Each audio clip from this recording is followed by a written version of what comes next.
Bueno,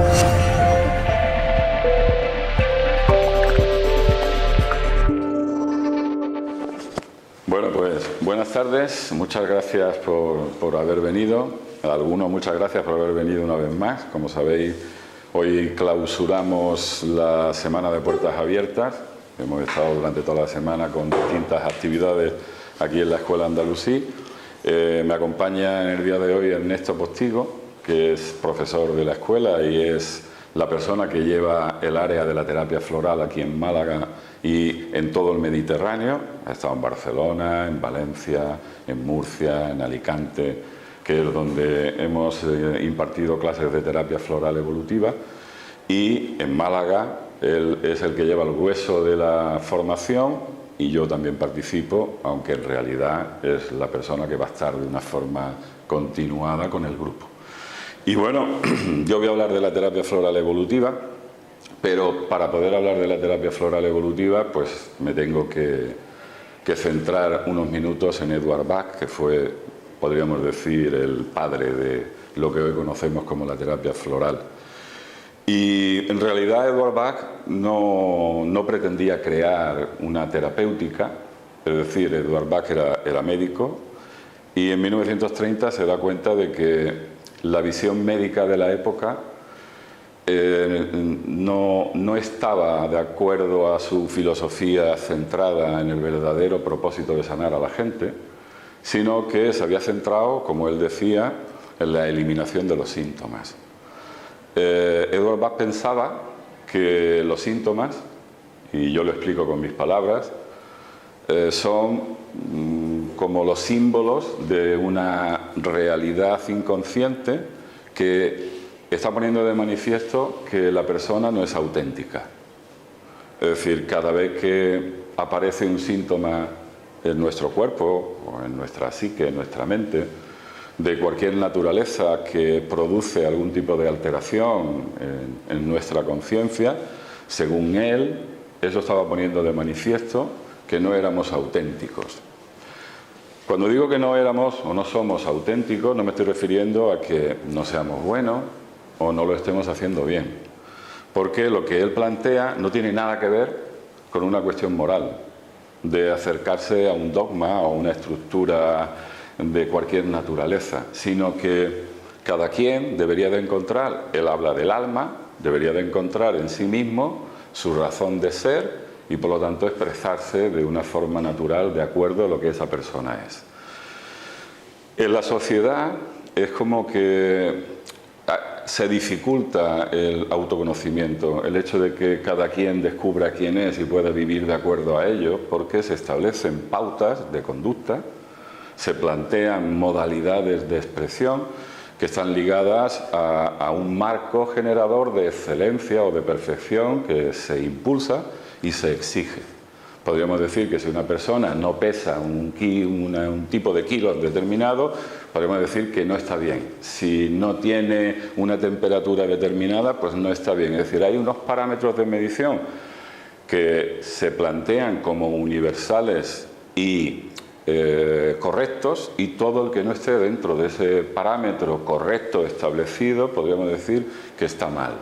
Lo que Bach plantea es que cada quien debería de tener en base a sí mismo un fiel de expresión que está relacionado exclusivamente con su naturaleza. Claro, ¿esto dónde nos lleva?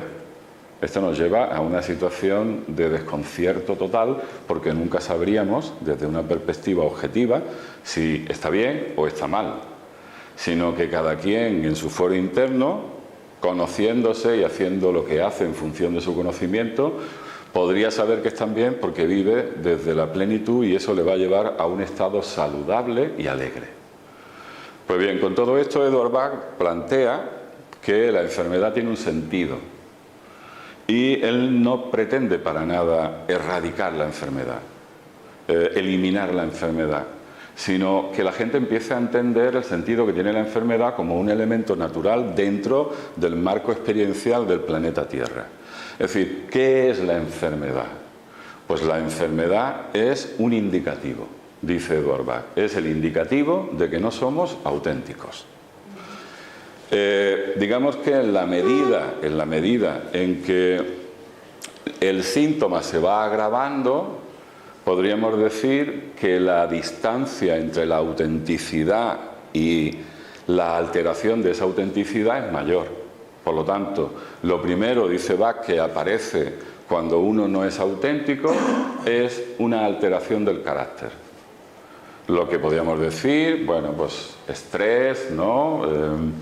Un poco más de agitación en un sentido de precipitación, mal humor, tristeza, melancolía, etcétera, etcétera, etcétera. Es decir, irían apareciendo ciertos indicativos de que la persona está perdiendo su centro.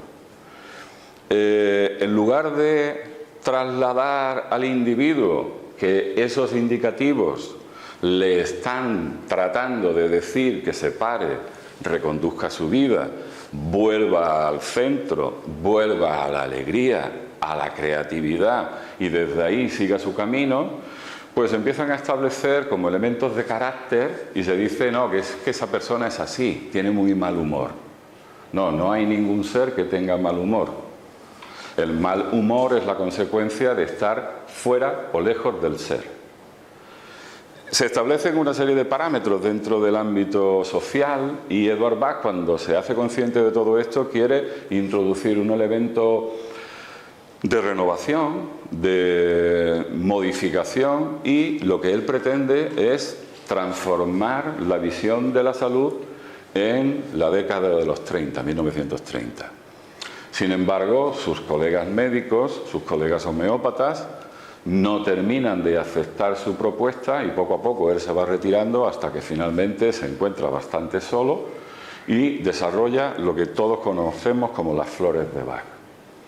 Las flores de Bach se dan a conocer al mundo como remedios, podríamos decir como medicamentos, como preparados que, aunque son de flores o de plantas, están indicados para aliviar síntomas. Por lo tanto, toda la propuesta de Edward Bach, que era cambiar el enfoque y la filosofía para poder entender la enfermedad como un indicativo, se vuelve a perder, porque se vuelve a ver la enfermedad como el elemento en sí que hay que tratar y el síntoma como el elemento a tratar con los remedios.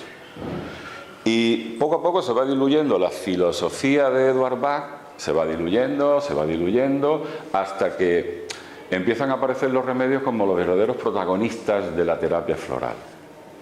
Lo que yo quiero contar hoy es que los remedios no son los protagonistas, son coadyuvantes de una propuesta filosófica que Edward Bach plantea para ayudar a la persona a ser fiel a sí misma. Esa es la esencia de la filosofía de la terapia floral.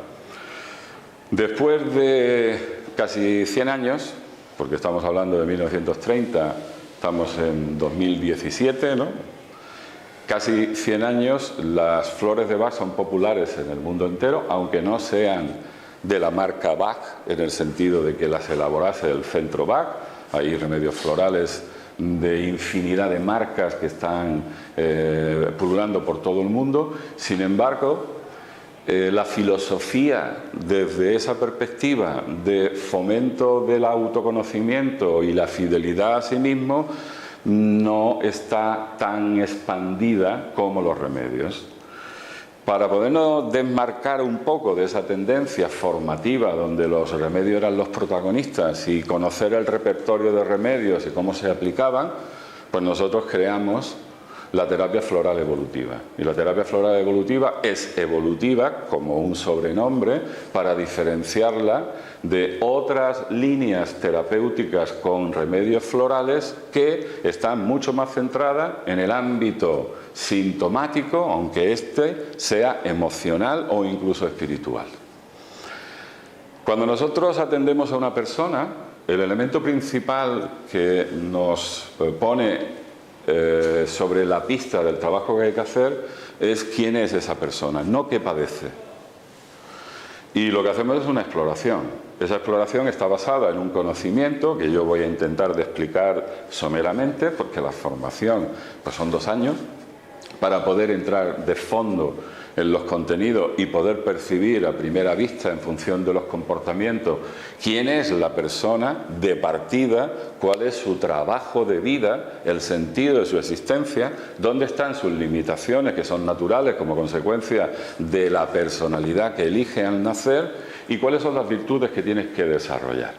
Es decir, todo eso está en un paquete de información que el alma elige cuando nace, como consecuencia de una experiencia que viene a realizar a este planeta. Luego, la enfermedad, como decíamos al principio, debe de ser transformada en símbolo, en indicativo. Incluso llega a decir Edward Bach que la manera que tiene el individuo de comportarse ante la enfermedad es también una posibilidad de conocer su verdadera raíz y por lo tanto ayudarlo. Pongo un ejemplo. Desgraciadamente, por una serie de cuestiones, pues dentro de poco empezarán los resfriados, ¿no? Es porque toca, es la época del año en que empiezan a tocar los resfriados. Bueno, supongamos que son resfriados comunes y todos los que estamos en esta sala, pues pillamos uno. Sin embargo, nuestro comportamiento con los mismos síntomas, que pueden ser enfriamiento, ¿no?, fiebre, tiritera, dolor de garganta, etcétera, etcétera, nuestro comportamiento se va a ver alterado en función de nuestra naturaleza. Y algunas personas querrán estar solas, otras personas querrán estar acompañadas, otras personas se sentirán muy inquietas y podrán estar malhumoradas, otras personas lo que harán serán meterse en una nube personal imaginando historias, y esa manera particular de comportarse ante la enfermedad es lo que nos va a ayudar a determinar la tipología de personalidad con la que ese individuo se mueve y los remedios que le van a ayudar para volver al punto de relación consigo mismo y seguir adelante en su trabajo. ¿Qué quiere decir esto? Que no estamos tratando el resfriado, que no estamos tratando la fiebre, que no estamos tratando el síntoma, sino que el síntoma nos ayuda a conocer al individuo. Porque el síntoma es un campo de información, es como una especie de transmisión del inconsciente que se hace patente y visible con quien se puede relacionar a través de una conversación, que es el arte terapéutico. Eduardo Greco, un gran maestro de la terapia floral y buen amigo, dice que el síntoma es un monumento conmemorativo de un afecto sofocado. Es decir, el cuerpo grita lo que la conciencia calla. Cuando la conciencia no se actualiza como consecuencia de mi necesidad como ser, va a aparecer en el cuerpo un síntoma que pone de manifiesto que yo no estoy siendo fiel a mí mismo. Si esto no se tiene en cuenta, si yo lo único que hago es que si una persona tiene miedo le doy Mimulus, si una persona está deprimida le doy Gentian, si una persona está triste le doy Mustar, si una persona le da mucha vuelta a la cabeza le doy Weichenda, y no atiendo a la personalidad, al trabajo de vida, al sentido de su existencia, pues lo que estoy haciendo es que trabajo con remedios florales como si fueran medicamentos. Es decir, si te duele la cabeza, pues te tomas cualquier remedio, cualquier analgésico. Si te duelen los riñones, te tomas un diurético, pero no está habiendo una actitud profunda de qué sentido tiene eso en tu vida en este momento, qué tiene que ver con tu proceso vital y cómo te podría ayudar si te pararas para que entendieras cómo estás modificando tu forma de ser como consecuencia de algo que no estás atendiendo en este momento en tu vida. Bueno, si nosotros tenemos esto en cuenta, digamos que estamos mirando desde otro paradigma. Es un paradigma que lo que busca es la congruencia, el sentido de la existencia, es decir, la felicidad, la alegría, como elemento fundamental de la vida, solo va a estar presente en nuestra existencia si somos conscientes de nosotros mismos y si somos fieles a nuestra naturaleza. El terapeuta debe de ayudar al individuo a conocerse a sí mismo, para que sea fiel a sí y a partir de ahí pueda desarrollar desde su visión del mundo lo que más le convenga en función de su alma. Al principio, cuando nacemos, podemos decir que la presión del medio es tan voraz que nosotros empezamos a hacer un trabajo simbiótico de conexión, de relación, y nos mimetizamos con la gente que está alrededor y empezamos a crear como una especie de entidad que está más basada en la necesidad de aprobación de los otros que en nuestra propia naturaleza expresiva, nuestro real ser, ¿no? Eso, como punto de partida, es algo natural. Y para nosotros eso está centrado en lo que denominamos los temperamentos, los 4 temperamentos, que están basados en la visión hipocrática y en las 4 funciones psíquicas de Jung, que voy a explicar a continuación. Cuando nosotros nos paramos y empezamos a leer a Edward Bach con detenimiento, reflexionando sobre lo que plantea, nos damos cuenta que en su filosofía hay un gran contenido de información de otras propuestas de otros pensadores, ¿no? Así podemos llegar a la vía hermética, podemos llegar a la vía cabalista, podemos llegar a la vía alquímica, porque entre líneas Bach insinúa todo eso, y que es lo que nosotros hemos rescatado con un propósito, con el propósito de ayudar a la persona a través de una visión más profunda que está relacionada con el sentido de la vida, para que pueda hacerse cargo de sí misma y vivir de acuerdo a su naturaleza, conociéndose a través de un mapa. Ese mapa yo me he permitido traerlo hoy aquí, a ver si quiere. No, ahí está. Que es esto que llamamos mandala, el mandala arquetípico. No, cuando yo leo la obra de Bach me doy cuenta de que él elabora 12 remedios, podía haber elaborado 10, podía haber elaborado 15, ¿no? Pero él lo primero que dice es que elabora 12 remedios, 12 tipos primarios de personalidad, es decir, un remedio para cada persona, de acuerdo a un patrón que está relacionado con el zodíaco, y que cada uno de los individuos que están en el planeta Tierra pertenece a uno de esos tipos, y él lo que pretende es elaborar un remedio tipo para que cuando la persona pierde su centro se tome su remedio y vuelva a él. Es decir, el remedio no lo elabora Bach para eliminar síntomas, sino para potenciar el alma a través del remedio personalizado. Es decir, son 12 remedios que están aquí en la periferia, y esos 12 remedios, tomemos uno que salió el martes pasado en la charla que hicimos aquí, ¿no? Que es clematis, por ejemplo, ¿no? Entonces, si nosotros tomamos clematis, podríamos decir que en una polaridad natural de esa persona que elige este campo de información estaría la dulzura como una expresión natural, y en el otro extremo de ese campo de información dual estaría la ausencia. Es decir, la ausencia, que podríamos decir que es no estar presente en el presente. Es una persona que, aunque su cuerpo esté en el lugar, su mente nunca está allí. Siempre está en alguna dimensión de sí mismo proyectada al futuro.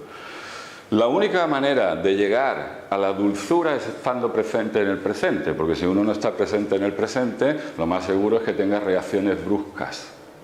Pues bien, cuando una persona elige este campo de información como modalidad de vida, va a tener todos los atributos de esa persona, y va a tener que hacer un trabajo de vida donde todo lo que se encuentre va a estar relacionado con hacerse cargo del presente y gestionar la dulzura en todas las relaciones.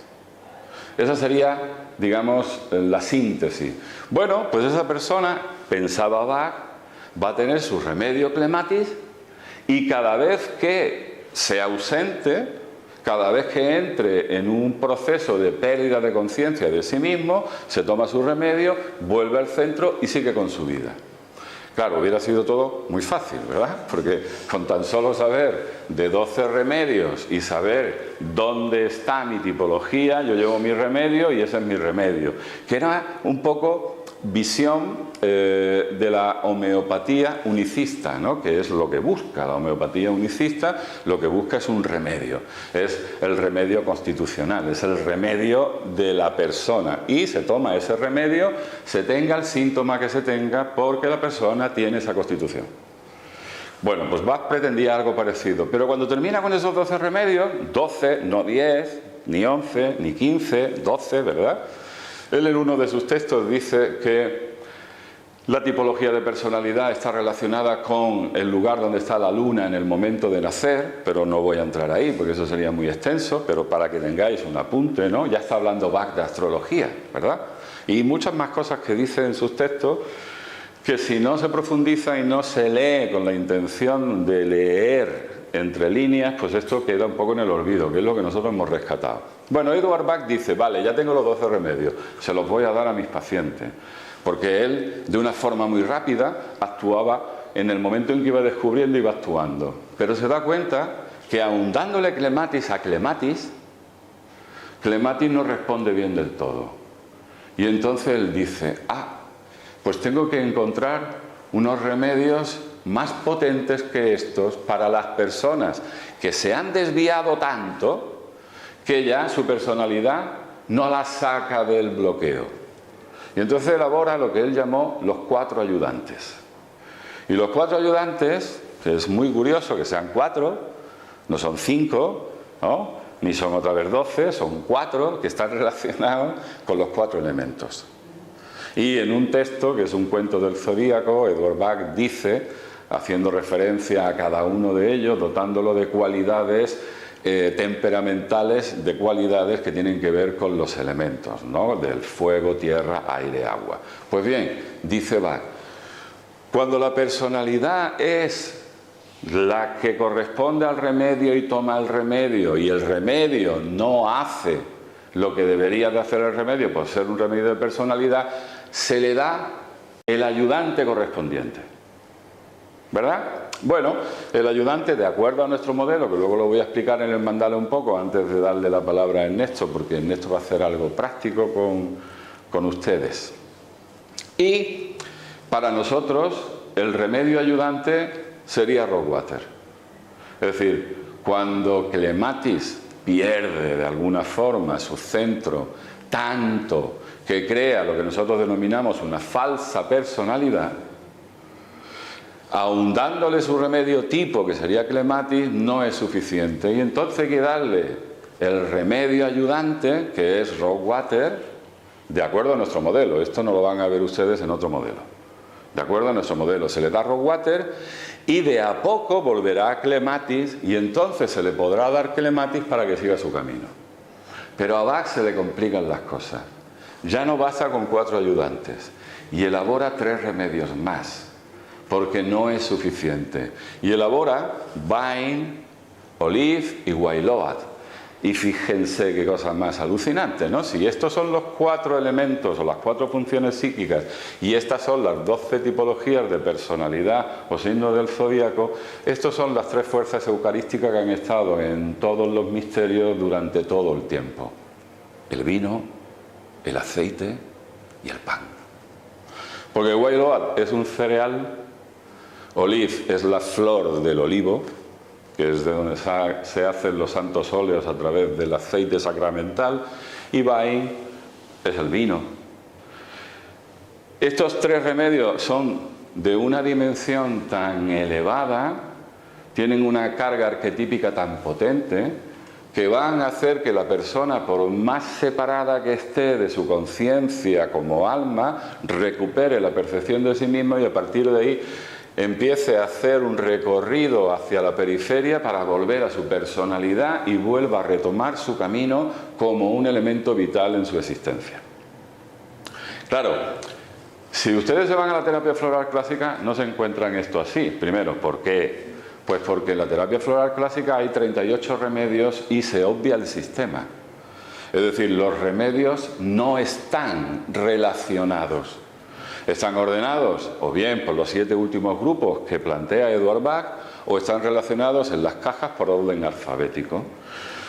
Cuando yo trabajaba con el sistema clásico, Yo fui un gran enamorado de las flores de Bach, sigo siendo un gran enamorado de las flores de Bach, luego hablaré de las nuestras, ¿no?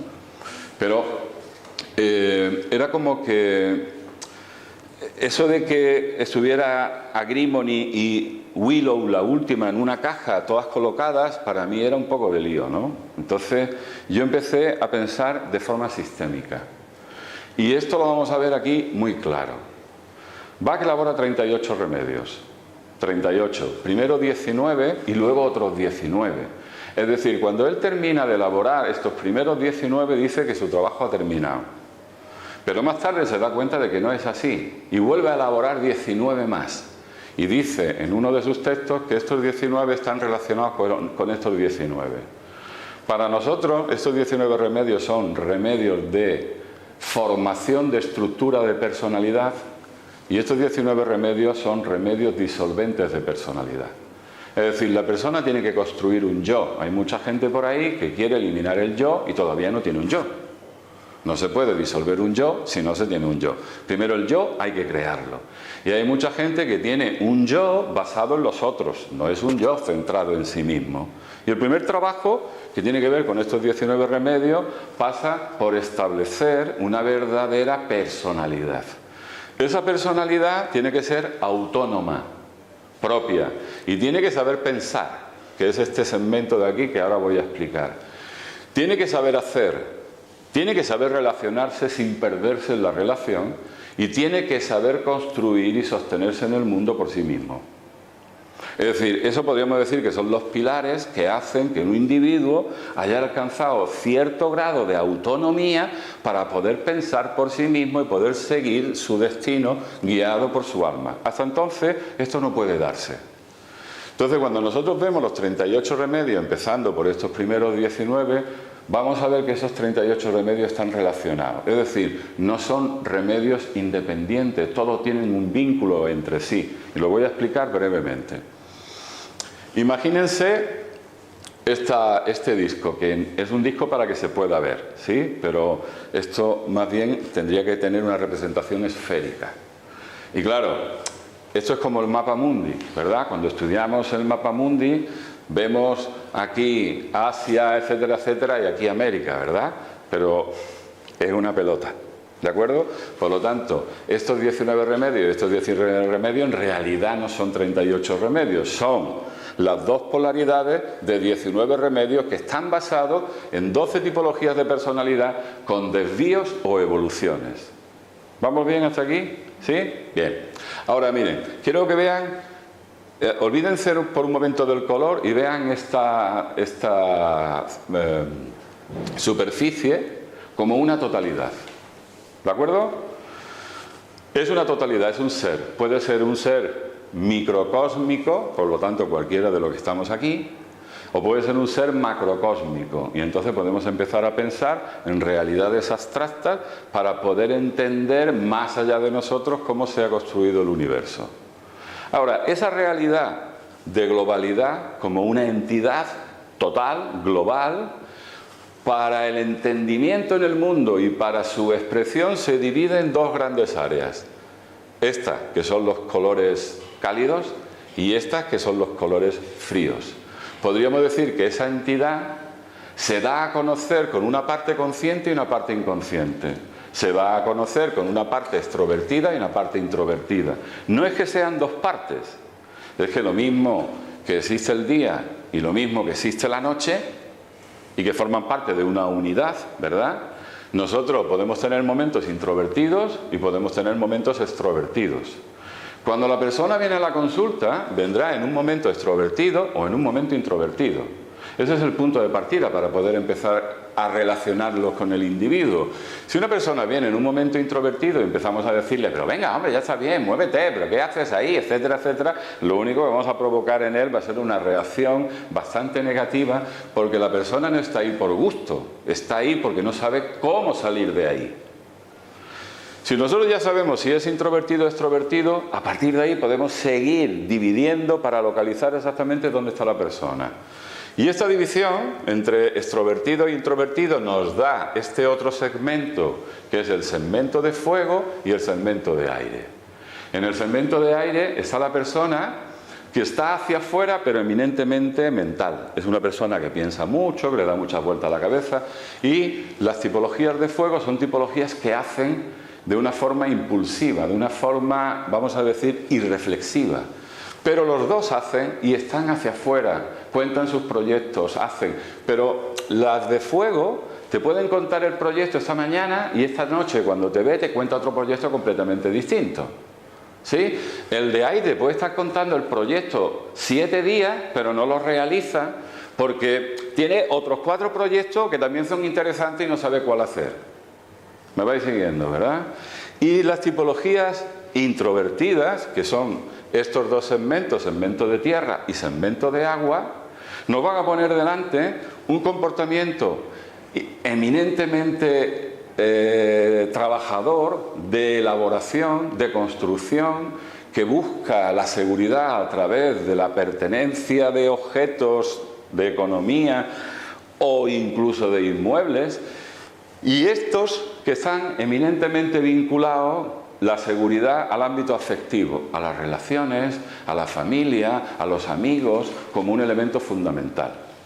Y dentro de cada uno de los segmentos tenemos 3 tipologías de personalidad que van a tener unas características particulares cada una.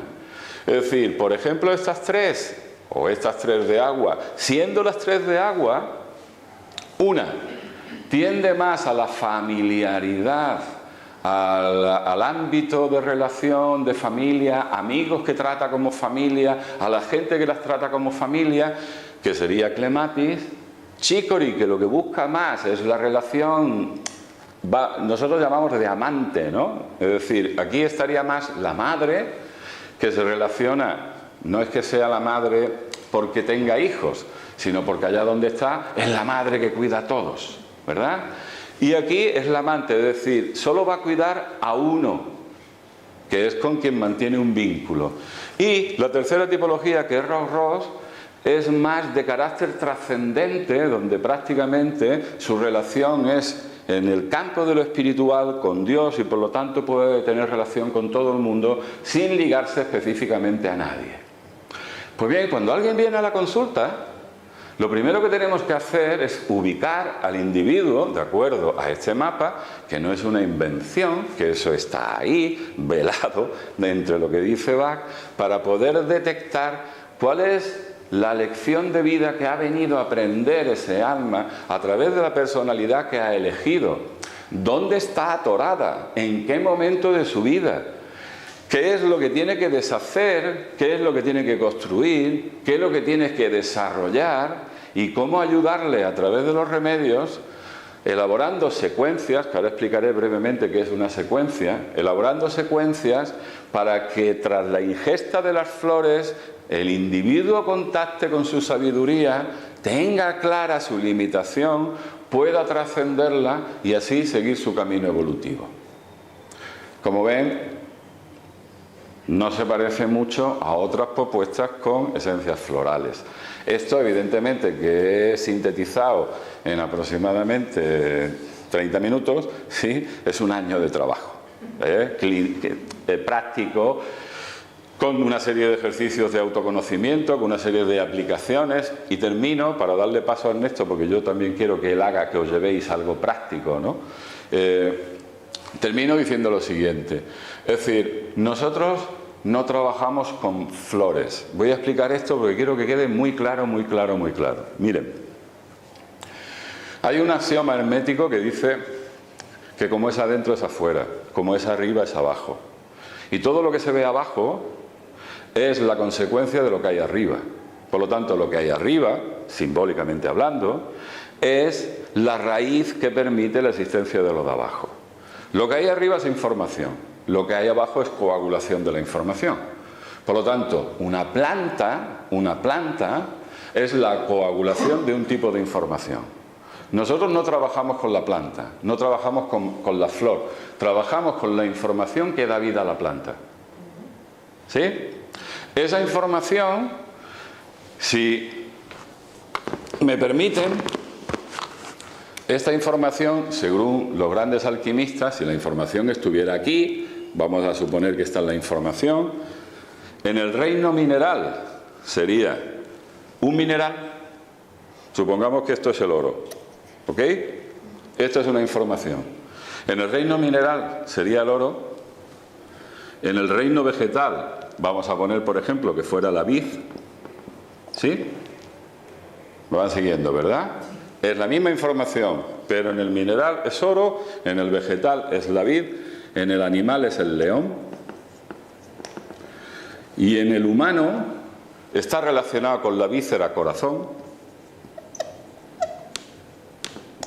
y con el temperamento colérico. Y además con todas las virtudes solares que están relacionadas con este arquetipo.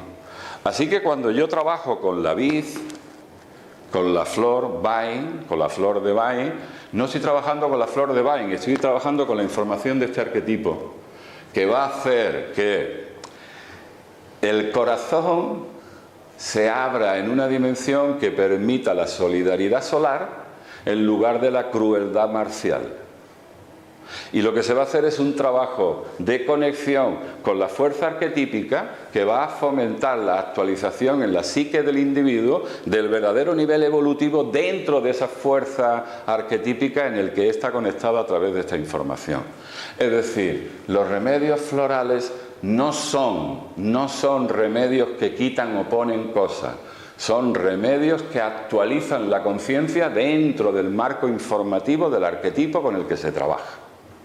Entonces, cuando nosotros estamos trabajando con Vine, estamos trabajando con lo masculino, estamos trabajando con el empoderamiento, estamos trabajando con el Padre, estamos trabajando con todo lo que el Padre significa en nuestra psique. Por lo tanto, cuando trabajamos aquí y damos Vine, estamos activando en la persona la capacidad de hacerse consciente de cómo genera el poder, cómo lo gestiona, cómo se relaciona, cómo lo vive y cómo lo teme. Y lo mismo aquí abajo con lo femenino en Olif. Es decir, no es dar Olif para un síntoma, es dar Olif para que explore lo femenino, para que deje de seguir constelaciones que le están trasladando historias que ha mamado a través de su relación vincular y empiece a explorar la verdadera dimensión de su naturaleza femenina o masculina dentro del campo de información arquetípico con lo que está conectado cualquier ser humano. Entonces no son remedios florales, es decir, no son el producto de las flores, sino que Bach elige las flores porque el mundo vegetal es un reino particularmente evolucionado que guarda la información de una forma pristina. Y él elige esto, lo mismo que los espagiristas, alquimistas en su momento, porque a través de esa transformación de la clorofila, de la luz que ellos tienen esa capacidad de hacer, esa información está mucho más patente, sobre todo en la flor, que es la que se utiliza para hacer ese trasvase y para llevar esa información al bote, que es lo que toma la persona. La persona toma quantum de luz, toma núcleos de información, no está tomando residuos de plantas o principios activos de cualquier vegetal. Lo que está tomando es la información que está de alguna forma trasvasada a través de un procedimiento alquímico, que es lo que nosotros recepcionamos y es lo que activa en nuestra conciencia ese patrón que está relacionado con el arquetipo con el que nosotros estamos relacionándonos. ¿Sí?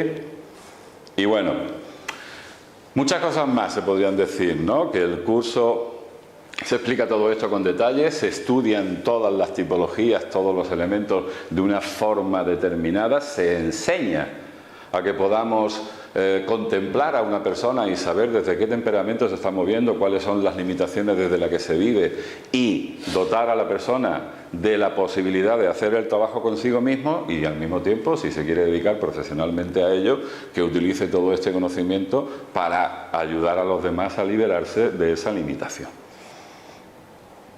Si hay alguna pregunta hasta aquí.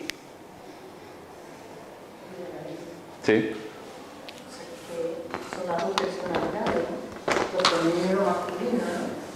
Bueno, para nosotros no son dos personalidades, son dos tendencias arquetípicas con las que nos vamos a mover.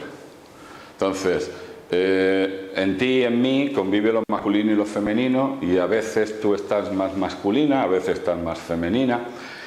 dentro de un campo de información que es dual, porque para poder estar aquí en el mundo se ha dividido esa realidad única que es lo que nos sostiene. Entonces nosotros vemos masculino y vemos femenino porque es necesario que estén los dos polos para que aparezca el tiempo y para que podamos experimentar. Pero hay una gran confusión en lo masculino con el hombre, en lo femenino con la mujer y con el género. Entonces el masculino no tiene nada que ver con el género ni tiene nada que ver con lo físico. Y eso es una fuerza arquetípica que existe desde el principio del tiempo como necesidad para que el tiempo pueda representar un drama que es el que estamos viviendo. Cuando se le dota a la mujer o al hombre de comportamientos únicos o de comportamientos de género o de estructuras específicas que están ligadas a la genitalidad, estamos haciendo una aberración de la verdadera dimensión arquetípica donde no hay ninguna diferenciación excepto una polaridad de necesidad para que el tiempo exista. Pero no son personalidades. ¿Sí? Plus y el más, ¿no? El menos, el positivo y el negativo. El positivo y el negativo. En cada uno. Es que es una necesidad dinámica. Si no hay polaridad, no hay luz. ¿No? Y entonces no habría espacio para poder experimentar. Pero no tiene que ver con el hombre y con la mujer, aunque hay una recurrente tendencia a ubicar lo masculino al hombre y lo femenino a la mujer y querer creer que lo que se ha dicho de lo masculino es la representación del hombre, rudo, etcétera, etcétera, etcétera. Y bueno, eso habría mucho que profundizar ahí. ¿Alguna más? ¿No? Yo estoy en profundizar en el conocimiento de la persona que estás experimentando. Sí. Y si llegas a descubrirlo, ya el fin de la flor en sí como que no tiene sentido. Sí, mira, vamos a ver. Supongamos que tú y yo trabajamos, ¿vale? Supongamos. Entonces, uno, tiene que llegar a un punto donde tú te olvides de que hay gente. Es decir, si cada vez que tú te vas a expresar, aunque no lo tengas consciente, estás atendiendo a lo que hay a tu alrededor para expresarte, todavía hay una limitación, tú no estás siendo auténtico. Porque la autenticidad del alma lleva al ser a expresarse con naturalidad, sabiendo que su naturaleza, al estar conectada con toda la naturaleza, no puede obrar de forma negativa ni provocar ninguna ofensa a nadie porque está siendo auténtico y en la autenticidad hay una conexión universal. ¿Sí? Ahora bien, si yo estoy pensando en que si digo esto puedo dañar, es porque no estoy conectado, porque cuando estoy conectado yo digo lo que soy y no daño a nadie. Y si alguien se siente dañado es porque no es el mismo, está en una fase desviada de sí mismo que está viviendo una ofensa cuando en realidad podría ser un estímulo para que se diera cuenta lo lejos de él que está. Entonces, esa persona que viene a la consulta y empezamos a trabajar, poco a poco se va a ir dando cuenta de todos los condicionantes que ha estado manteniendo en su propia expresión como consecuencia de la necesidad que tenía, de la aceptación de los demás, de la pertenencia a distintos grupos, etcétera, etcétera, etcétera. A la medida que él se va dando cuenta de todas esas controversias que ha mantenido, pues va a vivir una pequeña crisis. Crisis en el sentido de que ya no puede seguir actuando como actuaba, pero tampoco está totalmente seguro si esta forma nueva de actuar va a ser benéfica, porque no tiene una conexión plena. Entonces el trabajo clínico es de ir poco a poco trasladándole a través de los remedios elementos que le ayuden a la certeza de que eso es lo que ha de hacer, no porque se lo diga el terapeuta, sino porque él lo va percibiendo cada vez más claro, hasta que llegue un momento de esa coincidencia. Cuando llega el momento de la coincidencia, la persona no necesita tomar nada. Pero sostener esa coincidencia a veces es dificultosa. Por lo tanto, las flores están para cuando haya alguna situación que provoque en mí una reacción que yo no pueda gestionar, tomo la flor para gestionar el asunto. no para que me saque de la sensación que tengo. Las flores son elementos de ayuda para que yo pueda dar el paso, no para que desaparezca el síntoma que me ha detenido. ¿Está claro? Entonces es como me ayuda a que yo tenga la conciencia y al mismo tiempo la fuerza y el coraje para hacer esa acción. Los trabajos no se terminan nunca. Lo que pasa es que no es lo mismo trabajar con una persona que se siente paciente a una persona que ya solo viene para reflexionar y para tener puntos de vista diferentes, no viene a que tú le resuelvas la vida. Entonces, yo tengo pacientes que ya no son pacientes, es decir, que vienen periódicamente porque igual ha aparecido un asunto en su vida y no saben muy bien cómo atenderlo y vienen para que reflexionemos juntos. Al principio, los pacientes vienen para que tú les resuelvas la vida. Y le tenemos que explicar que nosotros no solventamos la vida de nadie. Es decir, que podemos ayudar para que la persona poco a poco se haga consciente, desarrolle los recursos para que un día no dependa de nadie y logre desplegar sus habilidades, tener un pensamiento propio y vivir de acuerdo a lo que él es. Pero esto no se acaba nunca. O sea, yo llevo toda mi vida y yo recurro a las flores periódicamente, ¿no?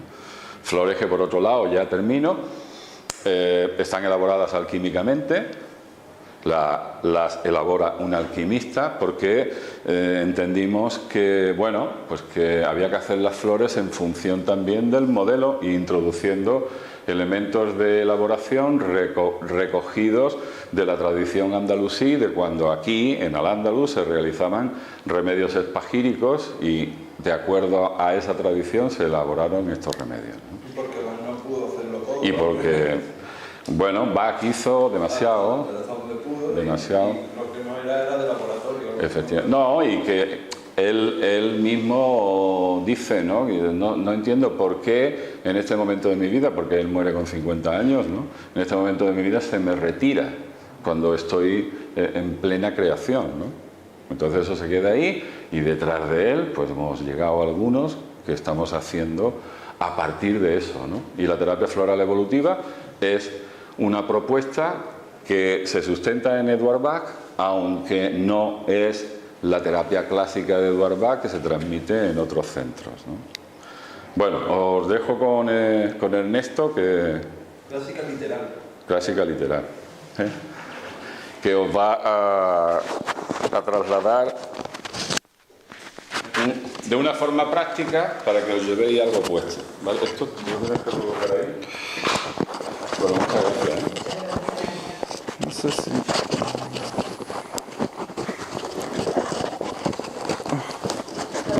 No puedo. Es que es muy blandillo esto. Ay, que abre. Ay. A ver, es que tiene pinta. Bueno, voy a coger el testigo de Luis. Mira, cuando decimos, por ejemplo, cuando está hablando de personalidad y dice, por ejemplo, avanzar, ¿vale? Para estos que son extrovertidos, que están en la acción, que están en el movimiento y que generalmente actúan y se mueven, ¿vale? Para ellos avanzar tal vez sea estar sentados, tranquilos, conectar con lo que no hacen normalmente.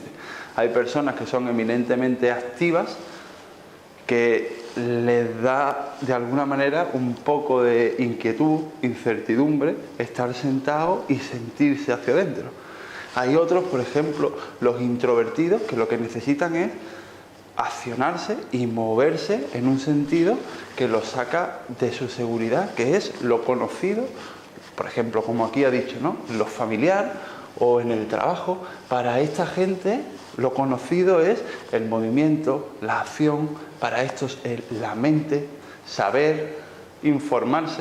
Estos son gente, por ejemplo, que están constantemente buscando información, que cuando dudan de algo se van a Papá Google, que leen 7 periódicos en el día y que contrastan la información constantemente. Entonces, las maneras de moverse son diferentes. Para uno moverse o salir de la seguridad es meterse hacia adentro y sentirse, y para otro salir de la personalidad es activarse hacia afuera. mientras lo iba hablando, iba contando todo lo que ha contado, yo imagino que vosotros habréis sentido cosas, ¿no? Como cuando hablaba del resfriado, cada uno siente algo. Eso tiene mucho que ver con la personalidad.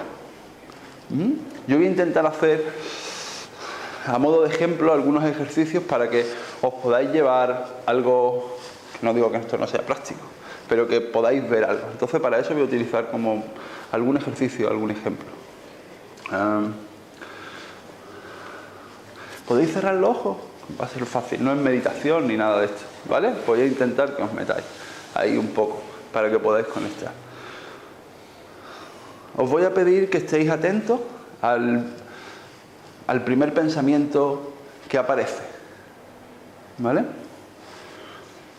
Habéis quedado con alguien a las 5 de la tarde, hace calor, está el Terral en Málaga, apretando fuerte, y habéis quedado a las 5 de la tarde y estáis esperando en la Plaza de la Marina, que no hay sombra ni hay manera de escaparse, y está el sol pegando y el aire caliente. Son las 5:05 y no aparece nadie. Atender a los primeros pensamientos que aparecen. Son las 5:10 y no aparece nadie y no sabes nada, no te llaman, no te dicen nada y tú estás allí esperando. Han pasado 10 minutos, está el calor, son las 5:20 y no aparece nadie. Son las 5:25 y no aparece nadie. Y allí está, dando el calor, estás esperando, no sabes nada. Vale, os voy a pedir que abráis los ojos.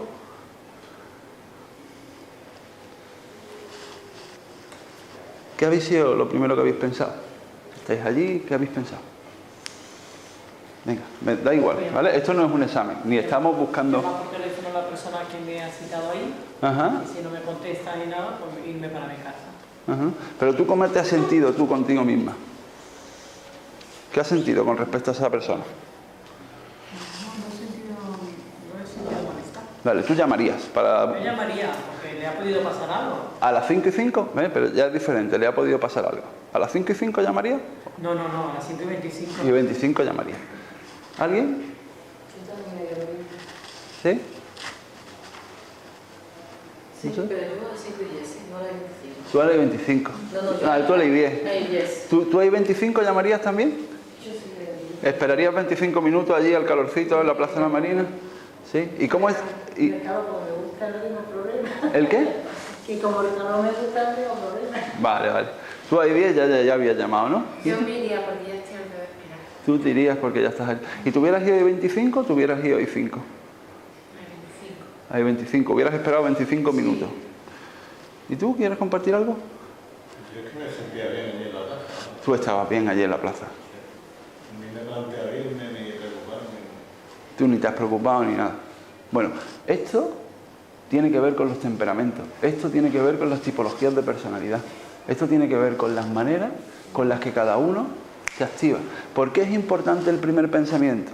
Yo no voy a hacer un estudio vuestro, ¿vale? Esto yo voy a decir ahora algunas pinceladas para que os deis cuenta. Ella hubiera aguantado hasta el 25, tú ahí 10 te hubieras ido. Ella es más paciente en esto que ella, por ejemplo. Ella se hubiera ido ahí 25, pero no se preocupaba y no hubiera llamado. Él estaba súper tranquilo consigo mismo.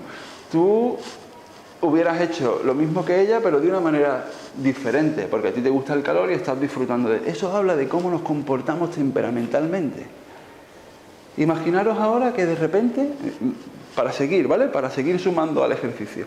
Imaginaros, por ejemplo, que estáis en el trabajo a la hora de la mañana y todos tenéis hijos. ¿Sí? ¿Sí? Y de repente a las 11 de la mañana en vuestro trabajo llama a vuestro hijo, que eso no lo hace normalmente. ¿Cuál es el primer pensamiento? Estáis allí, es difícil hacerlo, ¿vale? Meterse ahí, pero estáis en el trabajo y de repente llama a vuestro hijo, que no llama nunca a las 11 de la mañana. Algo le habrá pasado cuando llame. Vuelve a lo mismo. Antes le había pasado algo a lo mejor, a la que había quedado con ella, y otra vez le vuelve a pasar algo a alguien. ¿Veis, no? ¿Lo estáis viendo? ¿Tú? Yo también pensaría que no me ha pasado a mi hijo. Ajá. Sí, ¿Sí? sí. ¿Qué quieres? A ella no le ha pasado nada. ¿Qué quiere? ¿Qué quiere? Va en la línea de me voy a ir bien. ¿Qué quiere? Me voy a ir bien. ¿Qué quiere? Ya no espero más. ¿Tú qué hubieras hecho? Yo lo mismo que algo querría. ¿Qué algo quiere? Ajá. ¿Y tú? Muy tranquila, ¿no? Pero tranquila, igual de tranquila que cuando te has quedado esperando al solecito. Yo en eso estoy tratando de liberarme de lo que me inculcó mi madre, de la preocupación de que algo pase, ¿no? Vale, fantástico. Está muy bien esta aclaración que acabas de hacer, porque ese matiz es súper importante. Luis ha hecho algo antes un poco hincapié en él, muy poco porque no ha tenido mucho tiempo, y él lo ha dicho, hemos aprendido una serie de comportamientos y una serie de cosas que están ligados a nuestro temperamento y están ligados a nuestra luna. Nosotros cuando estamos en la barriguita de mamá tenemos una coraza o un lugar donde estamos cobijados, que es la barriguita de mamá. Cuando aparecemos en el parto tenemos que generar como una especie de armazón, de coraza, que eso es lo que es la personalidad, ¿vale? Entonces, este tipo de comportamiento, que es, suena el teléfono a las 11 de la noche, algo ha pasado. ¿Qué querrá este ahora, a las 11 de la mañana? Pues no sabe que estoy trabajando. Este no llama nunca, este necesita dinero. Hasta ahí lo oí. Bueno, yo no estoy... Eso lo más con la sonrisita, pero bueno. ¿La sonrisita de qué? Como que... No, yo no lo he dicho por ti, ¿eh? Estoy sumando, ¿vale? Estoy poniendo otros comportamientos. Eso dice cómo es nuestra personalidad. ¿Qué tiene de bueno todo esto? Que una vez nosotros empezamos a explorar todo esto, podemos comprender qué sentido tiene para nosotros, por qué vivimos desde donde vivimos, para qué podemos transformar, qué podemos hacer. Entonces, a partir de ahí, uno empieza, lo que ha dicho Luis, ¿no?, a gestionar su mundo. Yo le llamo responsabilidad. Responsabilidad desde la perspectiva de tener la capacidad de responder acorde a mi nivel evolutivo. No responsabilidad de, es que yo soy muy responsable, no. Responsabilidad como la capacidad de tener un abanico de posibilidades de responder de diferentes maneras a diferentes situaciones. Entonces, no quiere decir que esa inquietud por lo que le pueda pasar a otro va a desaparecer en ella, ¿vale? Pero a medida que ella empieza a atender a esa inquietud no la toma y la arrastra. Si ha sonado el teléfono durante el último año 5 veces al mes a las 11 de la mañana, pues a las de 12 meses y 5 llamadas por mes debería decir, en alguna de ellas, ¿no? Bueno, a lo mejor vamos a ver qué pasa, ¿para qué llama? En lugar de le habrá pasado algo. Entonces, poco a poco, no es que eso desaparezca, pero se va disolviendo la posibilidad o la capacidad enigmática que tiene todo eso de envolvernos, secuestrar nuestra conciencia y llevarnos a donde sea. Cuando nosotros le preguntamos a la gente ¿qué tal está? Y la gente, yo estoy súper bien, estoy en paz. No se escucha mucho esto, pero generalmente, ¿no? Cuando la persona está en paz, ¿qué quiere decir? Que no hay nada en el mundo que la saque del lugar donde está. No quiere decir que esté en un nivel de conciencia superior, sino que no hay nada que responda no hay ningún suceso externo que haga que lo saque, ¿vale? Ahora, si de repente está circulando y tú le has preguntado, tú vas con él, ¿qué tal? ¿Cómo estás? ¿Cómo te encuentras? Yo me encuentro súper bien, y de repente se salta uno, se da el paso, ¿vale? Ha perdido la paz. Y es que lo ha arrastrado esa historia lunar que hace que perdamos la paz. Entonces, nosotros, ¿qué es lo que intentamos? Darnos cuenta de qué hace que perdamos la paz para poder ir hacia el otro lado. Esto que yo os cuento lo he ido descubriendo a través de la exploración personal, ¿vale? Al principio, cuando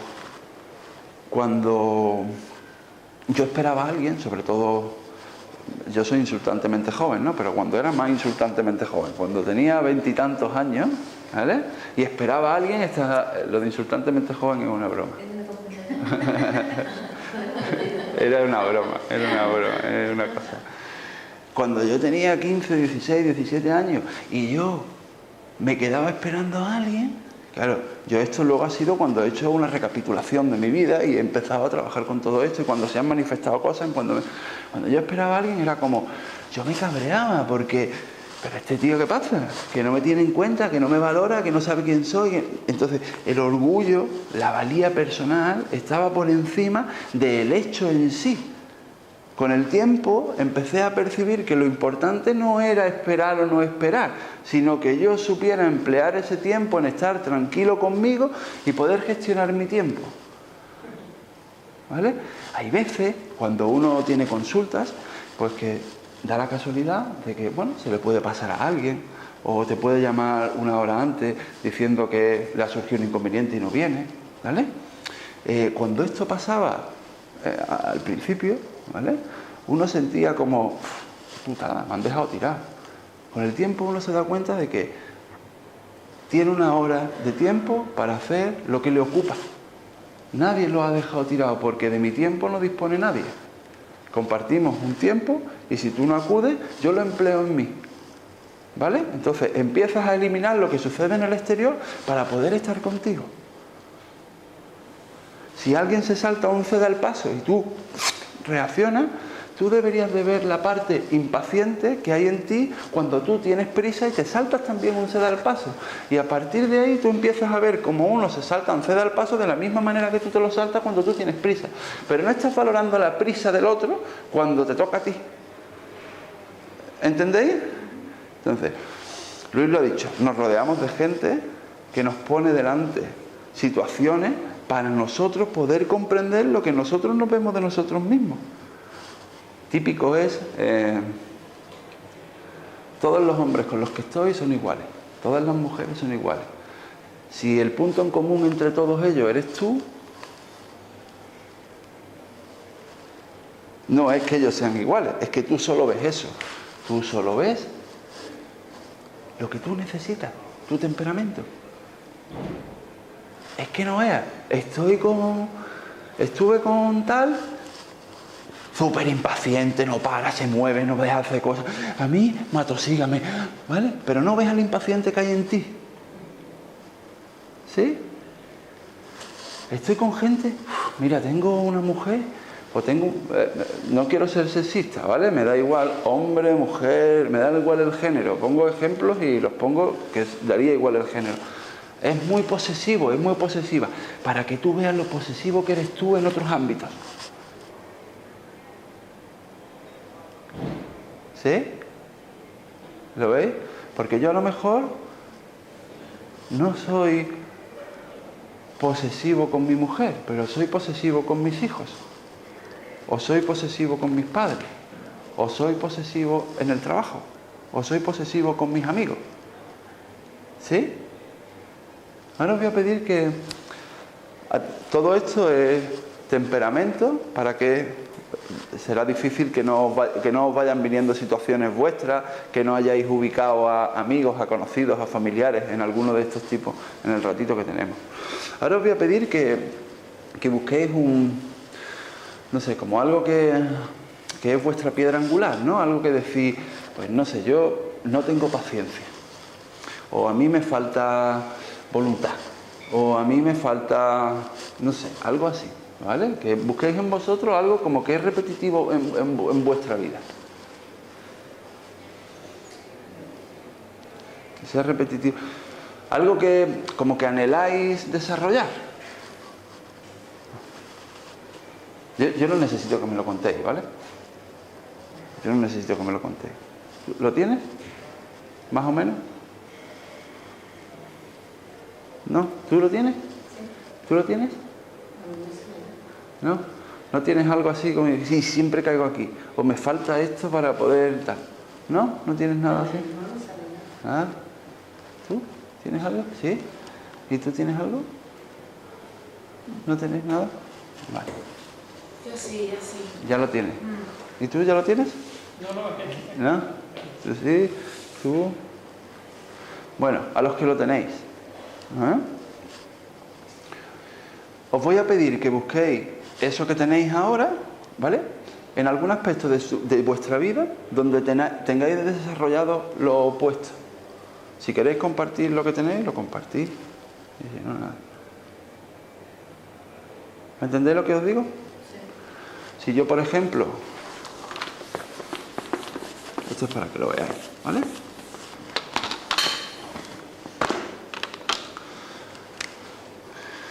Imaginaros que yo digo, mi limitación es la pereza, ¿vale? Uf, suena el despertador, 5 minutitos más, 5 minutitos más, 5 minutitos más. Uf, mira, mejor lo voy a dejar para mañana, ¿vale? ¿Ok? Es un ejemplo, ¿vale? Esta es la pereza, ¿ok? Y ahora, en el otro lado, en lugar de tener la pereza, voy a tener, como si dijéramos, la acción, ¿vale? O la perseverancia, o la constancia, ¿vale? Aquí, bueno, no pinta. La perseverancia, ¿vale? Por ejemplo. Entonces, yo, por ejemplo, puedo ser perezoso para limpiar los platos en casa, pero soy perseverante para levantarme a ir a trabajar, ¿vale? Yo no llego nunca tarde al trabajo, porque si llegara tarde al trabajo, esto diría algo de mí que aquí no lo dice, porque esto es mi casa, yo friego si me da la gana, si no me da la gana, pero no me coloca ni... ¿Me entendéis? Pero aquí no lo hago. Entonces aquí en casa puedo ser perezoso y para las labores domésticas puedo ser... Esto es un ejemplo, ¿vale? Puedo ser perezoso, pero para lo que me vincula a otra cosa, soy perseverante, soy constante, no me vengo abajo. Es más, a veces me puedo hasta exceder en mi perseverancia hasta llegar a ser un sentido de obligatoriedad. No me permito ser perezoso en el trabajo y me exijo demasiado hasta que me sobrecargo y el síntoma me pone por delante un dolor de espalda aquí que dice tú, ¿y por qué te duele la espalda? Yo es que llevo muchas cosas encima, me obligo demasiado, ¿vale? Me lo estoy llevando esto al extremo, ¿vale? ¿Qué os quiero decir con esto? Que no es que este lo tengas y este no lo tengas, sino que aquí lo haces porque te aporta algo y en este no lo haces porque piensas que no tiene el sentido que tendría aquí, ¿vale? A lo mejor yo soy súper cariñoso, soy súper afectivo en vínculos familiares, ¿vale? Y luego en el trabajo soy corto y seco porque no quiero generar ningún vínculo que haga que el jefe, que no sé qué, no sé cuánto, un vínculo de dependencia, entonces me coloco, ¿vale? Entonces lo que hago en un sitio, a veces lo hago en otro. ¿Sí? ¿Esto a dónde nos lleva? Bueno, nos lleva sobre todo a darnos cuenta de que tanto la limitación como el aspecto positivo, ¿vale? Como lo virtuoso, lo podemos encontrar tanto en nosotros mismos como en la gente que está afuera. Si no lo vemos en nosotros mismos, lo vamos a ver a veces, qué perezoso es ese. Para que yo me dé cuenta de cómo yo hago o no hago pereza, o cómo no me permito hacer pereza. Entonces, los vínculos en los cuales nos movemos, las situaciones por las cuales pasamos y donde vivimos, lo que nos está poniendo de manifiesto es lo que decía Luis, la parte inconsciente que no percibimos de nosotros, ¿vale? Entonces, cada situación de la vida, cada circunstancia, lo que hace es traernos a la conciencia un nuevo aprendizaje para poder integrar algo de información que no estamos percibiendo. ¿Y eso a dónde nos lleva? A ser auténticos. Auténticos en el sentido de ir completándonos y sabiendo más de nosotros. De ahí que aquí no buscamos ser buenos, de ahí que aquí no buscamos ser los mejores, sino saber más de nosotros mismos. ¿Para qué? ¿Para qué? A ver, si cojo tu ejemplo, por ejemplo, soy muy abierta, muy trabajadora, muy en ciertos momentos, y en otra me puedo pasar el día en el sofá. Ujú. Pero salgo del sofá, salgo a la calle y ya me paran, ¿no? Ajá. De máquina. Ujú. Entonces, es verdad que a lo mejor encuentro gente muy perezosa que no me conviene. Pero ¿para qué yo quiero saber, para qué yo quiero nivelar los No. dos, o para qué yo quiero saber? Esto no lo comprendo. Te digo. ¿Comprende lo que te quiero decir? Sí, sí, claro que lo comprendo. Sí, Mira, entonces más lo que yo. la pereza no es un problema. La pereza no es una limitación. La pereza es una fuerza, ¿vale? Igual que su polaridad. La interpretación que la persona hace de la pereza es lo que la lleva a no vivir la pereza como una situación normal y cotidiana, ¿vale? Entonces tú a lo mejor vives tu pereza y tu tranquilidad en el sofá muy bien, pero hay gente que no se permite estar en el sofá y cuando está en el sofá quisiera estar haciendo no sé qué, pero no se puede salir del sofá, entonces vive la inquietud porque no acepta la pereza como una parte del proceso. ¿Lo ves?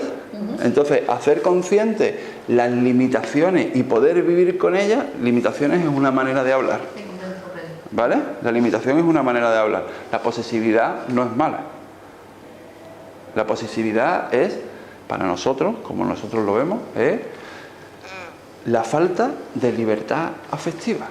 O sea, tú no es que seas perezoso, es que te falta voluntad, ¿vale? Que estás perdiendo voluntad para hacer cosas, ¿vale? Tú no es que seas posesivo, es que has dejado de ser libre en el amor y dándote cuenta de la posesividad te puedes acercar más al amor en libertad, a dar libertad en el amor. ¿Entiendes lo que te digo? ¿Lo ves? Entonces es una manera de acercarse a lo virtuoso, ¿vale? Porque la limitación no existe, sino que es falta de virtud. ¿Sí? El miedo está, no porque esté el miedo en sí, sino porque estamos faltos de amor. Si estuviéramos en el amor, el miedo no existiría. Estoy hablando alto, alto. ¿Sí? Sin que nada sea negativo, ni una polaridad ni la otra. ¿Sí? A ver. Bueno, he intentado hacerlo con ejemplos. ¿Habéis percibido, no? La primera imagen que viene, el primer comentario, el primer diálogo mental es, si estás atento cuando te pasa algo y puedes doblarte de alguna manera y atender a qué es lo que viene, vais a saber. Porque esas reacciones tienen mucho que ver con... Mira, yo lo explico con la lluvia. Yo vivo en el campo, cuando llueve, bueno, no en el campo donde yo vivo, en todos lados, se hacen surcos por donde pasa el agua, ¿vale? Cada vez que vivimos una situación es como si lloviera. ¿Y el agua por dónde va? Por el surco, que es lo fácil, ¿vale? Entonces, vivimos una situación, ¿cómo reaccionamos? Por el surco. Vivimos por el surco, por el surco, por el surco. ¿Hasta cuándo? Hasta que cae una tormenta de muerte y se borran todos los surcos y a la siguiente lluvia serán surcos nuevos, ¿vale? Eso es la crisis. La crisis vale para disolver los surcos y que se quede todo nuevo y en la siguiente lluvia aparezcan nuevos surcos, ¿vale? Que tienen que ver con los anteriores, pero a lo mejor están al lado. ¿No es ¿Lo veis? ¿Sí? Entonces, esto es lo que vivimos cotidianamente. Esto en los cursos, bueno, en el curso, a través de ejercicios, a través de puestas en común, a través de revisiones más profundas, de aquí a cosa del tiempo, vamos profundizando en todo esto, vamos descubriendo, como ha dicho Luis, ¿no? Las 38 estructuras, cuáles son las virtudes, cuáles son las limitaciones, para poder acercarnos a todo esto. Y cómo nos vestimos, cómo pensamos, con quién vamos, ¿no? Dime con quién andas y te diré lo que tienes que aprender. Es que decimos aquí, te diré lo que tienes que aprender. Si vas con posesivo, tienes que aprender libertad afectiva, ¿vale? Si vas con tacaños de dinero, con agarrado, tienes que aprender a soltar dinerito, ¿sí? A ser generoso materialmente, a desprenderte de lo material. Aquí con ejercicio durante todo el año. La vida en sí no cambia, en el sentido de que no tenéis que hacer nada diferente a lo que estáis haciendo. Solo tener en conciencia los ejercicios que se plantean, compartir, tomar algunas notas, explorar la vida, porque esto está en todos lados. Esto está en todos lados. Si tuviéramos una empresa, y termino con esto, si tú quieres hablar un poco. Si tuviéramos una empresa y pues de lo que sea, ¿vale? Nos lo vamos a llevar a todo sitio. Si yo quiero hacer una publicidad telefónica, voy a utilizar a la gente de aire, porque tiene buena conversación, porque son educados, porque tienen poder para poder convencer a otros, ¿vale? Si yo estoy buscando abrir nuevos mercados, no telefónicamente, porque ya lo estoy haciendo telefónicamente, sino in situ en el lugar, voy a poner a una persona de fuego que va a ir y a este lo voy a mandar a los viajes para que me abra, porque si lo tengo en la oficina, a este le va a meter fuego a la oficina. No lo puedo tener sentado en una silla contando dinero, haciendo, ¿vale? O lo tengo que tener en una parte donde él esté en movimiento, esté en la calle y se suelte. Si voy a tener un contable, voy a poner una persona de tierra, eminentemente que le gusta el dinero, que le gusta lo material, que me puede llevar la contabilidad, que sabe hasta el último céntimo donde se ha invertido, que viene alguien a pedirle dinero y no se lo va a dar, ¿vale? Y que va a llevar la contabilidad de todo. Si quiero organizar la comida de Navidad y quiero organizar algún tipo de historia donde se familiaricen toda la gente que tengo trabajando en la empresa, eso me lo va a organizar este, que es familiar. Y le gusta organizar eventos y encuentros donde se muevan los afectos. ¿Sí? Bueno, si esto me lo llevo a cualquier campo me refiero a cualquier empresa, a cualquier situación de la vida, voy a poder verlo. En las películas se ven perfectamente los temperamentos, en cómo visten, cómo hablan, qué es lo que hacen, cómo se mueven.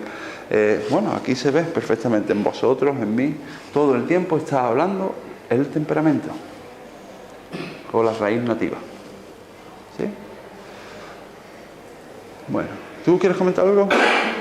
¿No? Solo terminar. Muchas gracias. Nada. Te dejo te paso la cajita. Muchas gracias, Néstor. Nada, terminamos ya, ¿no? Decir que al hilo de lo que ha comentado Ernesto, todos tenemos los 4 temperamentos, todos tenemos parte de ese contable del que él ha hablado, de ese de relaciones públicas, de este de relaciones humanas, ¿sí? Y del comunicador.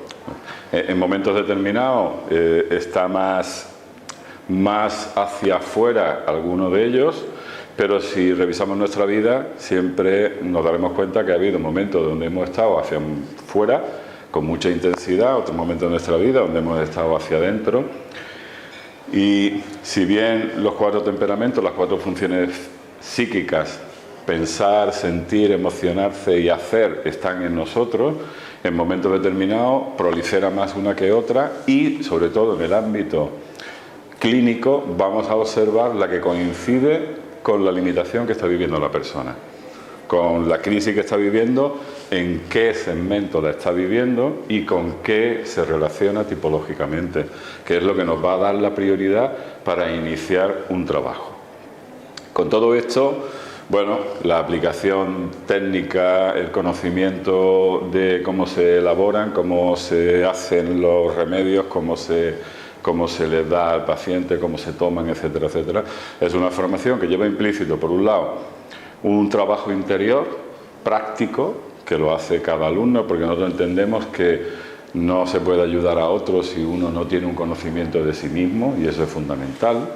Y por otro lado, pues todo un conocimiento teórico, práctico, para poder trabajar con remedios florales desde esta visión, desde el paradigma de la terapia floral evolutiva.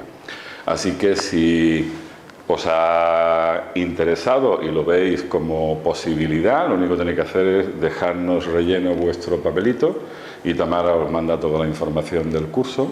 Y a las personas que nos están viendo por internet, pues la información está en la web de la escuela y a partir de ahí... ¿Y qué fines de semana este año en Málaga? Ah, sí, son fines de semana, es un fin de semana al mes, con lo cual todavía es mucho más intenso y al mismo tiempo está dando la posibilidad que personas de fuera de Málaga puedan venir a hacer la formación. Pues nada, muchas gracias. Sábado, domingo. De 4 a 8, de día 2, claro. Pero eso ya en la red, ¿eh? Eso está en la web de la escuela, está toda la información.